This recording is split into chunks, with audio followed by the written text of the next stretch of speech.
Namaste dear all, welcome once again to my YouTube channel Suhas Entertainments and Culture. Today my special topic for you is another fantastic stotra, the Kamakshi stotra, the stotra on the divine goddess Sri Kamakshi, who is the presiding deity of Kanchipuram. So there was a priest earlier, there was a priest few centuries ago. There is a priest in Kanchi. He was called Sri Anantarama Shastri. For him, the Kanchi deity came in the dreams and he was very blessed and he composed this stotra, it is said. So, this is the composition of Sri Anantaram Shastri, a temple priest in Kanchipuram, and goddess Sri Kamakshi. There are beautiful 6 slokas or stotras. I will recite these slokas or stotras first, and then in the next upcoming video I will give you the verbatim meanings. These are fantastic compositions filled with beautiful rhyming alliterations and wonderful meaning. So before that we will just enter into short prayers, my dear friends. Here I go. Om Gam Ganapate Namah, Om Gum Gurubhyo Namah, Om Sam Saraswatye Namah, Om Ram Ramapate Namah, Om Shuma Maheshwarabhyam Namah, Om Shri Lakshmi Naranabhyam Namah, Om Shri Sita Ramabhyam Namah, Om Matrubhyo Namah, Pitrubhyo Namah, Rushibhyo Namah, Munibhyo Namah, Om Acharyebhyo Namo Namah, Sarvebhyo Devatabhyo Namo Namah. So now we are done with the prayers, my dear friends. I'll just recite these 6 wonderful slokas, that is Kamakshi Stotra, and then in the next upcoming video, as I told you, I will give the verbatim meanings. So here I go, fantastic rhyming alliterations. I will give the lyrics on the YouTube screen as well. Those interested, please snapshot and mug up, and these are for daily chantings, or at least on Fridays and Tuesdays you can chant and reap wonderful good benefits. So here I go, my dear friends. Kamakshi Stotra, composed by Sri Anantaram Shastri. Kamakshi Matar Namaste, Kamadanaika Dakshe Sthite Bhakta Pakshe. This is the first stotra.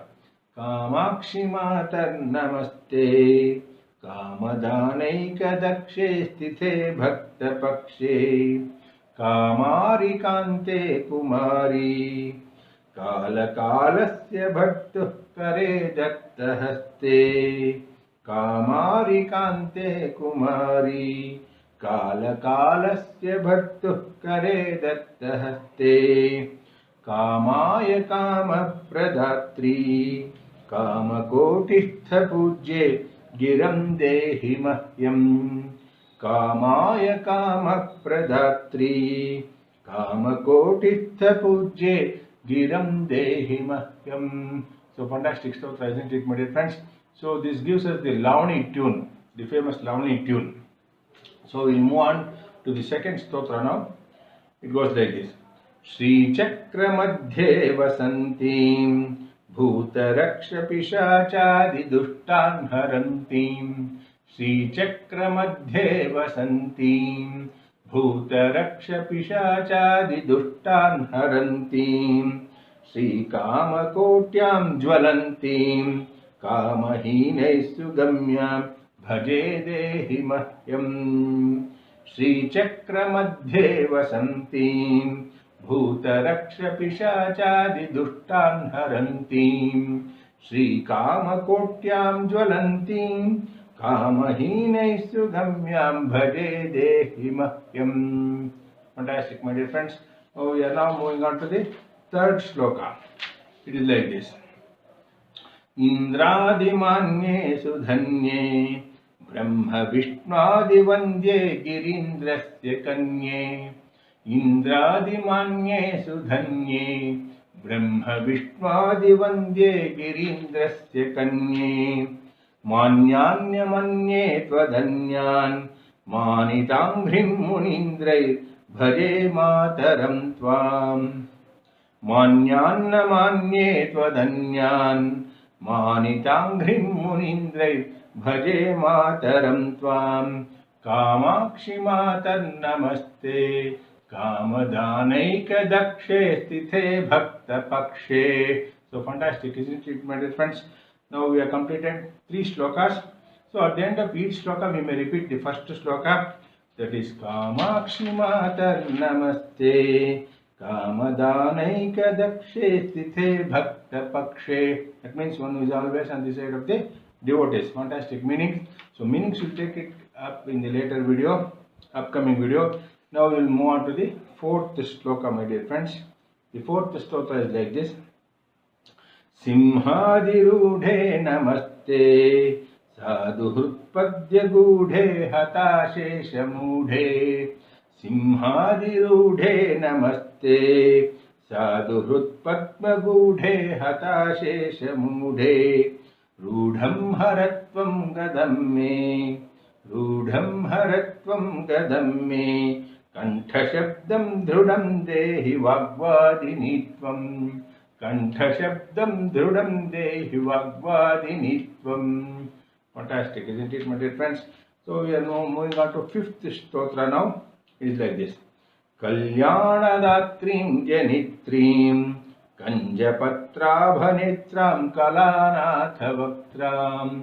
Kalyanadaatrim janitrim Kanjapatrabhanetram Kalanathavakram. Shri Skandaputrim Suvatram Satcharitram. Shri Skandaputrim Suvatram Satcharitram. Shive tvam bhaje dehi vacham. We'll repeat this. Kalyanadaatrim janitrim Kanjapatrabhanetram Kalanathavakram. Shri Skandaputrim Suvastram Satcharitram.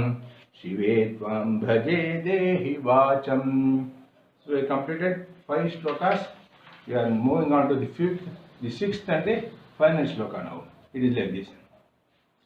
Bhaktya stotra ratnam Dikshitanantaramen Devi Prasadat. Bhaktya stotra ratnam Dikshitanantaramen Devi Prasadat. Nityam pathet bhakti yuktam tasya sarvartha siddhim bhavedeva nunam. We will repeat this sixth and final shloka. Fantastic. It reveals the author now. Bhaktya stotra ratnam Dikshitanantaramen Devi Prasadat. Nityam pathet bhakti yuktam tasya sarvartha siddhit bhavedeva nunam. Bhavedeva nunam. Now we will chant the first stotra again and wrap up this video, my dear friends. So it is like this. Kamakshi matar namaste Kamadanaikadakshe sthite bhakta pakshe. Kamari kante kumari Kala kalasya bhattu kare datta haste. Kamaya kama pradatri Kamakotistha pujye giram dehi mahyam. So fantastic lovely tunes we have enjoyed, my dear friends. 6 fantastic stotras. So this is called Kamakshi Stotra, authored or composed by Sri Anantaram Shastri, who lived a few centuries ago in Tamil Nadu. He was a priest. So in the next upcoming video, I will be giving the verbatim meanings of this stotra, and also in the upcoming videos, we will take up a lot of such devotional stotras from the ocean of Sanskrit literature and deal with its meaning and chandas, that is poetic meters, etc. So until then, bye for now. This is Suhas Tipi signing off for Suhas Brahmins Matrimony, Jayanagar, Bangalore 11. As usual, all Brahmins worldwide who wish to avail my matrimony services for a nominal cost, please catch me direct on 8762331815. My number is coming on the YouTube screen. Also, those interested to attend my stotra classes, especially Sanskrit devotional stotra classes, and also amazing, brilliant Sanskrit poetry and chandas, that is poetic meters and Carnatic classical music, etc. Those who want to learn from me, please catch me direct on 8762331815. So in the upcoming video, we'll meet again, my dear friends. Until then, bye for now. This is Suhas Tipi from Jayanagar, Bangalore. Hari Om Sutti, Jai Shri Ram, Namaste.